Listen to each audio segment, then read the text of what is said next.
Thoughts about death and the meaning of life sooner or later come to every person's mind. These questions are eternal, like the universe itself, but the exact answer to them has not yet been found.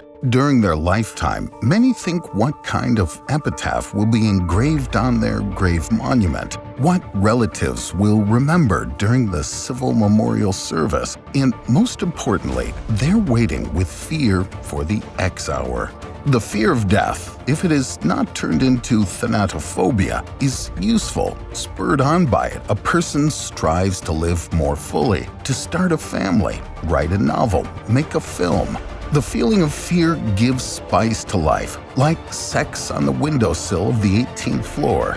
I wonder if animals fear death as much as humans. Of course they do. Representatives of the human race do not want to die for various reasons: fear of pain and suffering, going into oblivion, loss of control over the situation. But animals do not ask such global questions. So what are they afraid of? On the one hand, animals, like small children, do not understand what death is. On the other hand, cats, dogs, elephants, and other representatives of the fauna are built on instincts. For example, the departure of an animal from home before its death should not be romanticized, considering that it leaves the home so as not to upset the owner. Rather, the hit-run reflex is triggered. The animal feels bad. It doesn't understand the reasons for this and instinctively goes away. It hides. In the same way, at the level of instincts, dogs feel the imminent death of a person. More developed senses detect irreversible changes in the host's body.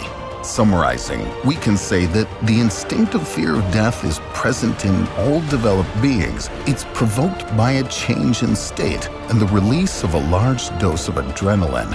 But what will happen if you give a person eternal, immortal life? Not in the Garden of Eden, as the adherents of world religions promise, but in this world. What if a person receives any material benefit? Many of us also think about the afterlife. Does it exist?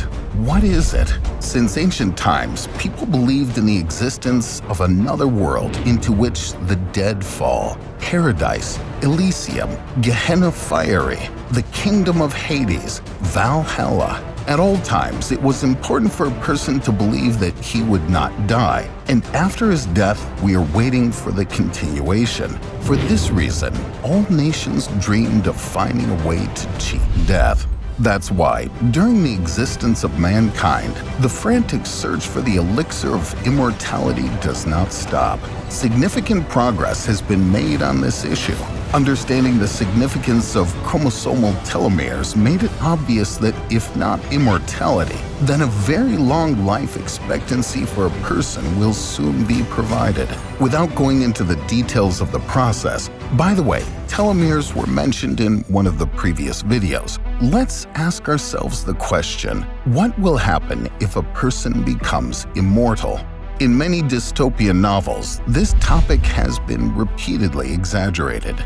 Various scenarios have been put forward, from taking special drugs to improve mood and prolong life, to suicide boosts that will become very popular in an undying society. We will immediately disappoint the viewer. The era of prosperity will not come.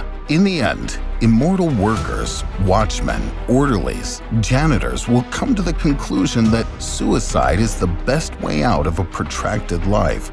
Genomes will also not increase, since the mixing of the genome will slow down, because under the condition of immortality, the birth rate will have to be strictly controlled. As a result, we get a frozen, gradually degrading society. Perhaps it's worth trying to generate geniuses artificially, but the process will not necessarily go according to plan. Genetics is an unpredictable science. For example, how to explain the fact that in many cases nature rests on the children of geniuses? Then on what basis to select the gene material?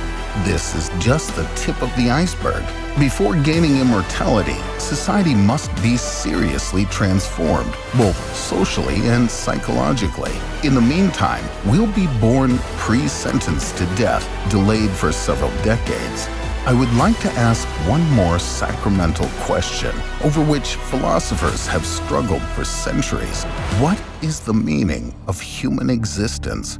Several directions have formed that preach their own versions of the meaning of life. The irrationalists, represented by Schopenhauer, believe that a person acts under the influence of the world will, and the only thing he can decide for himself is to prefer to indulge in pleasures or choose the path of conscious asceticism. Although in fact, and in another case, suffering and death await him. Existentialists, on the contrary, believe that everything depends on the will of man, since there are no divine entities. Nihilists, for example the odious Nietzsche, call on all living beings to be subordinated to the Superman in the satisfaction of his needs, and to make pleasure the meaning of life. Positivists consider the question of the meaning of existence to be rhetorical, since life is inherently meaningless. Pragmatists advise to benefit from it. Look at your neighbors, friends, relatives. What do they see as the meaning of existence? In children, then they will lose it when their heirs grow up. Power, sex, money. But political currents are changing, financial empires are falling apart, and sex gets boring. Social psychologists believe that life is filled with meaning only if a goal is chosen. Having reached it, new horizons should be marked, and so on until the end. But this is not exactly how humorous memes like to express themselves. Our life can be compared to an ordinary PC game, after passing which, interest in it immediately fades away. The question of the meaning of life and the fear of death is too deep and versatile to cover it in a short video. We all inevitably go to the finale. Our organs are imprisoned for gradual withering, and thoughts lose their sharpness over time. But for a short moment, given to us by the laws of the universe, let's live with dignity, without sinking to a meaningless way of existence.